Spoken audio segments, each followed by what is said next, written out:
आणि समर्थांना हा जो विसरू पडतो म्हणजे कसा, क्षणाचा विसर पडला तर त्यांना तो युगाचा वाटतो.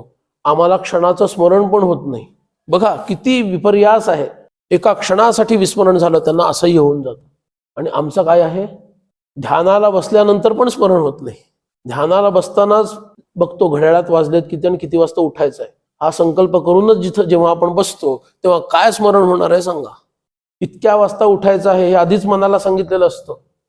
तोपर्यंत जर गजर वाजला नाही, कधी कधी घोळ करतो ध्यानाच्या वेळेलाच नेमका तो मोबाईल मधला गजर, तेव्हा 4 वेळेला घड्याळाकडे लक्ष झालं, अजून कसं वाजलं नाही. चुकीचा लावला की का PM आणि AM मध्ये फरक पडला का, बरोबर 19 मिनिटाचा मी गजर लावला होता, 20 पण नको झाला कसा नाही म्हणून मी बघितलं. का हे होतं, कारण ज्याचं विस्मरण करायचं आहे त्याचं विस्मरण आम्ही करायचं थांबत नाही, म्हणून विसरू पडतो पोटी.